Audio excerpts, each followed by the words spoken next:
Hello fellow cinephiles, Film Guru here. Today I'm reviewing a noir classic, Touch of Evil. This came out in 1958 and was written and directed by Orson Wells and starred Charlton Heston, Janet Leigh, Orson Wells, and a special guest appearance by Marlene Dietrich. The film is a stark, perverse story of murder, kidnapping and police corruption in a Mexican border town. This was a film I've been meaning to see for some time and I kept putting it off and I wasn't quite sure, so I decided to watch it. I thoroughly enjoyed this. I liked the way that Orson Welles' career began. He struggled with being able to present the vision of the film that he wanted. Studios always wanted to cut things out or change things or a variety of other things that happened. And this all began with Citizen Kane when they're trying to burn the negatives. And this is another example of it. As a disclaimer says at the start, the way that Orson Welles made this film, they altered it, they changed it, and then he ultimately wrote a letter and was able to keep the film intact the way he wanted. But this was a battle that he had to endure most of his career. I think this is fantastic. From its opening sequence, the opening scene is known throughout cinema circles and cinephile circles because it is so well done. It is ultimately a single take tracking shot that begins on a man putting a bomb in the back of a car.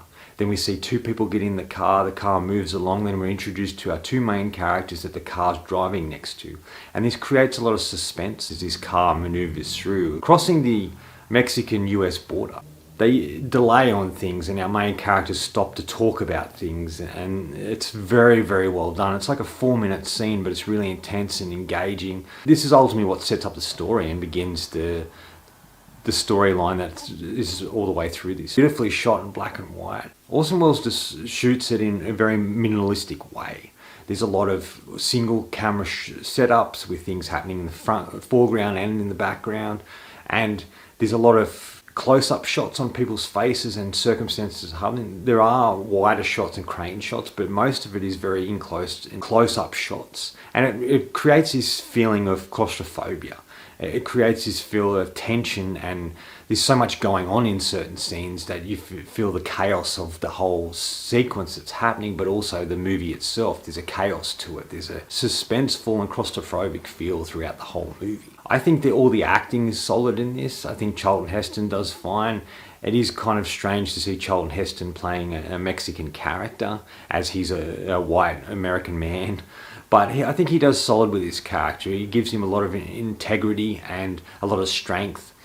And he turns the cheek in a lot of ways in particular sequences with things transpiring. But he always wants to seek the truth. He always wants to get to the truth of what's actually happening and what's transpiring. I think Janet Leigh is solid as well in this.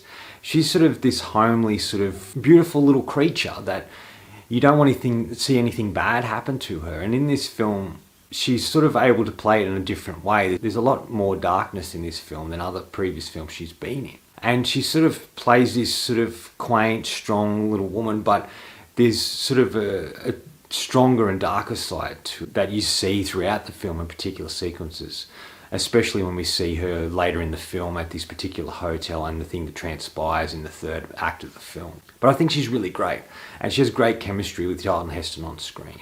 Dennis Weaver's another one that makes an appearance in here, plays a sort of a hotel clerk that's kind of strange and awkward and very scared, and he let things happen without getting involved. He's scared of the people that are around in that particular place. And this was the a film that Spielberg saw and decided to cast Dennis Weaver in Duel as the main character. And I thought that was really clever, and you can see why he did that. There's a lot of a variety of cameos in this film. One of the best, I think, is played by Marlene Dietrich. She's fantastic. She plays this woman who sort of owns this sort of place. There's a lot of music happening and people go to drink, but it's sort of a homely sort of place, and she may have been a bordello at some stage. And she's really fantastic in it. We just see little glimpses of her. She's probably on screen for like 10 minutes, but the two sequences she's in, she really shines. She has the camera loves her, and she has this sort of way about her that's realistic and draws you in. And the scenes between her and Orson Welles' character, Quinlan, are just fantastic to watch. And she just has this presence on screen that's just electrifying in the most minimal of ways. But by far, my favourite character and the most complex and one of the best performances is by Orson Welles himself, playing Quinlan. He's absolutely fantastic playing this character. He's a questionable character.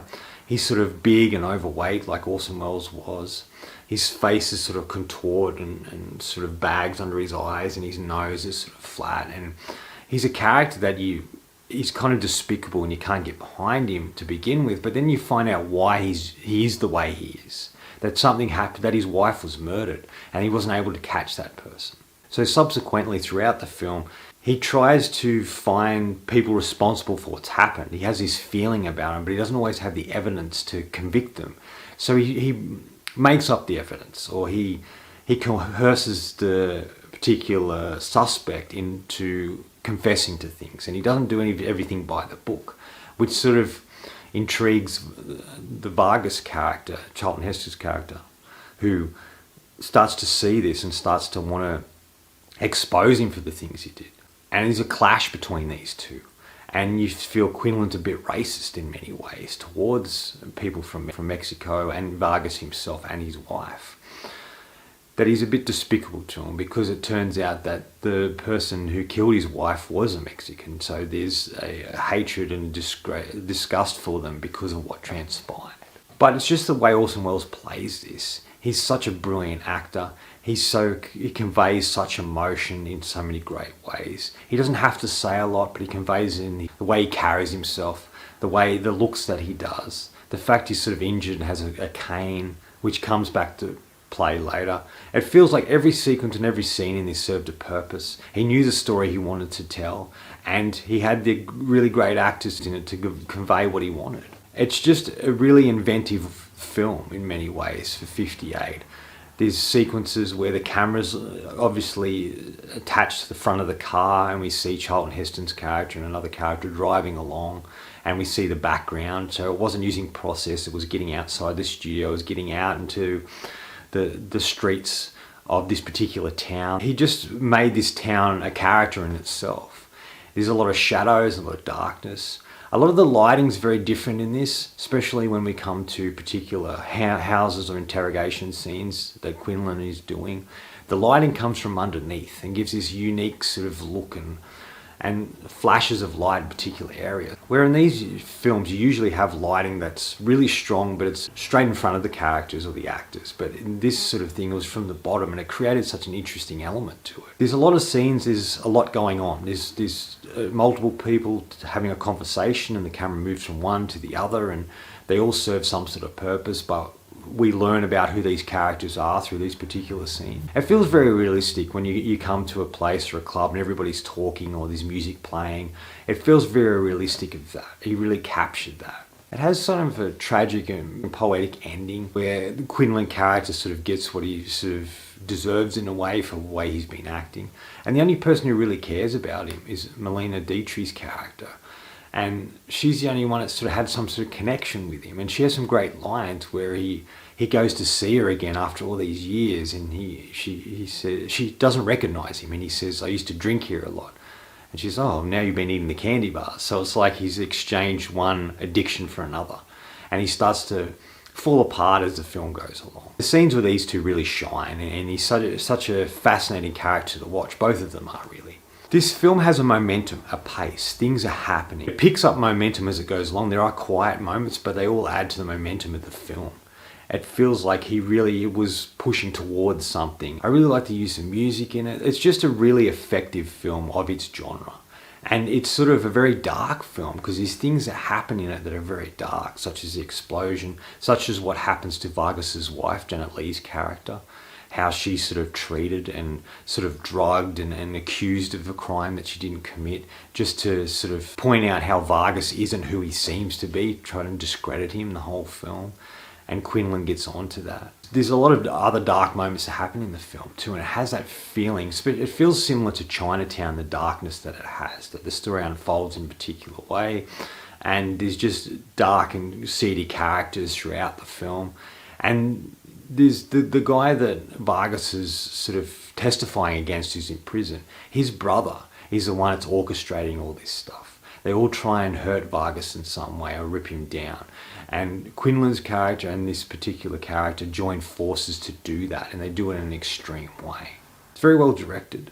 I like the simplicity of the way it's made and the sequences that transpire, and how Wells is ultimately able to convey things with just a simple camera movement or a simple shot, or things transpiring in those particular scenes. It's just absolutely brilliant. If you haven't seen it, I highly recommend it, and I can see why it has all the accolades and is on all the lists that it is on, because it's such a fantastic film. Final thoughts. Really at the heart, it's about how far someone will go for justice, how far they will push things to get the people who are responsible for things to pay for what they've done. It feels like there's these guys in this film that are really out for their own justice. They'll get the justice they want at any cost, no matter who falls by the wayside. And it's also a film about morals and keeping those morals that you have and sticking by them no matter how difficult things get.